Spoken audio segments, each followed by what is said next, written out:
sallallahu alaihi wasallam. Ikiwa kama ni sehemu ya kukumbushana,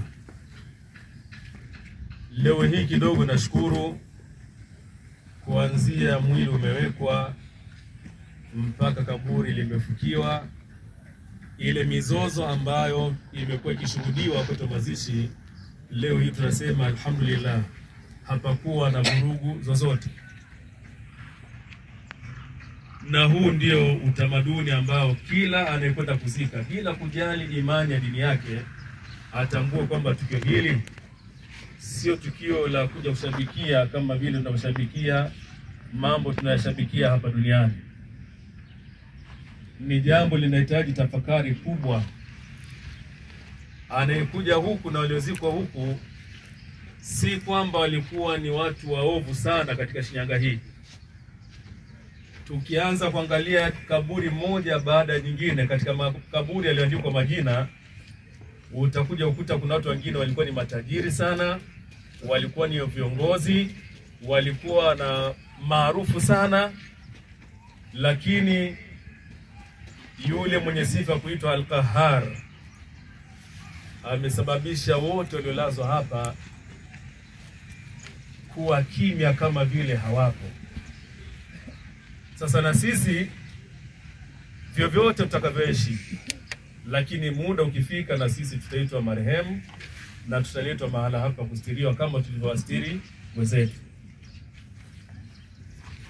Anasema Mtume sallallahu alaihi wasallam, inapofikia hatua hii ya kuzika na kufikia kaburi, neno lake aliwahi kuambia maswahaba zake wakati huo kwamba istaghfiru li akhikum was'alu lahu at-tathbit fa innahu al-ana yus'al.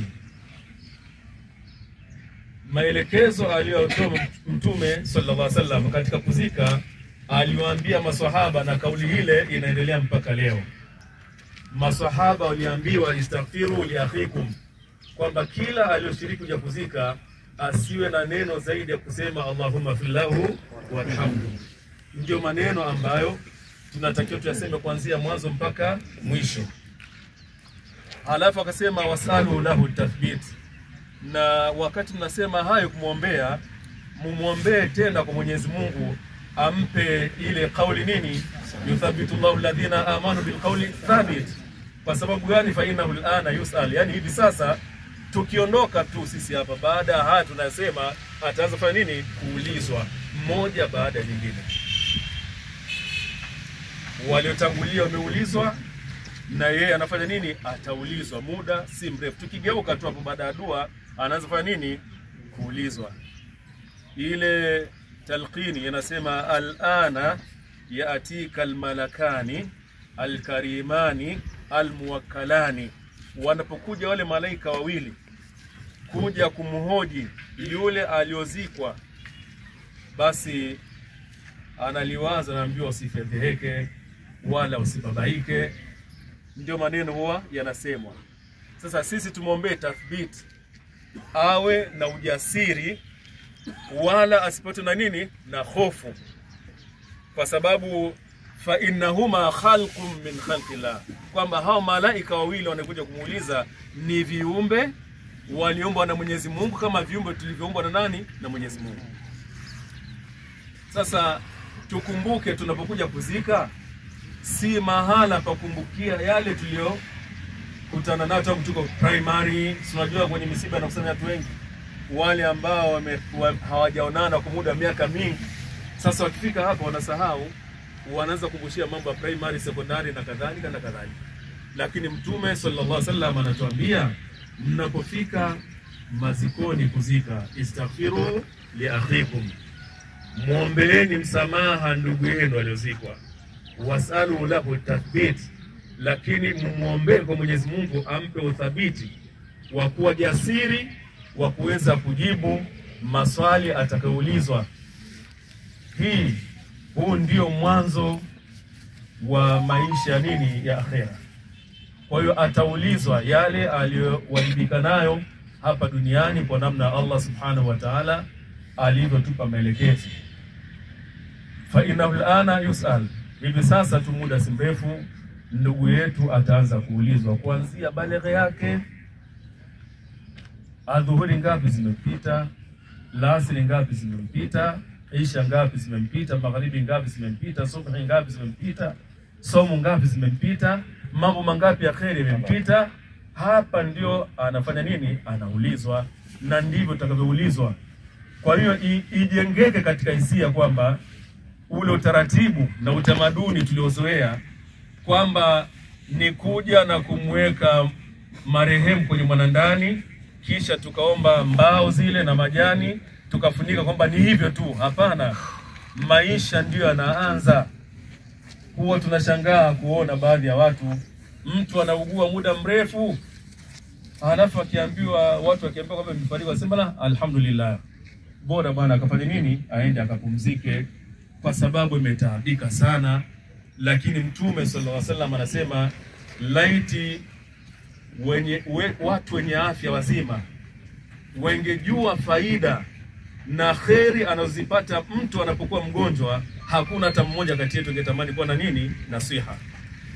Kwa sababu maradhi unapougua una mambo mengi unayapata. Na ndio maana hata Mtume sallallahu alaihi wasallam akatuambia mkienda kumtembelea mgonjwa msiondoke ila mmemwambia awaombe nini, dua. Kwa sababu dua ya mgonjwa haina pazia kati yake na nani, na Allah subhanahu wa ta'ala. Tungejua hayo tungependa wote tu wagonjwa, lakini kwa kuwa hatujui tunatamani kuwa na afya zaidi kuliko kuwa wagonjwa. Sasa tunapomleta ndugu yetu hapa, basi kuna mambo ambayo yanaulizwa na ataulizwa na sisi tutaulizwa. Kwa hiyo inapofikia hatua kusema kwa maana afadhali Mwenyezi Mungu amemchukua, ameugua sana, amehangaika sana, ndugu zangu, haya maisha wa mal hayatu dunya illa mata'ul ghurur, maisha ni mpito tu. Lakini rasmi ndio shughuli afanya nini, inaanza hapa. Shughuli inaanza hapa. Wewe eshi utakavyoishi, fanya utakofanya, lakini Mungu hakufuatilii. Umeenda chocho anakuacha, umeenda wapi anakuacha, umefanya hili anakuacha. Ukifika hapa ndio kazi nafanya nini, inaanza. Kwa hiyo usijidanganye kwamba huku ni mahala pa kuandaa mazingira, lakini yote tunafanya duniani matokeo yake ni hapa. Kwa hiyo usiku wa nafsi ninakuhusieni, na pia nahusia nafsi yangu, tujenge tabia tunapokuja makaburini, ulimi wetu uendelee kumshukuru Allah subhanahu wa ta'ala na kumtakia istighfari ndugu yetu alitangulia mbele ya haki, kwa sababu ndiyo yatakayomfaa na si vinginevyo. Baada ya kusema haya, tunarudia leo tulisema kwamba tunashukuru wote mlioshiriki.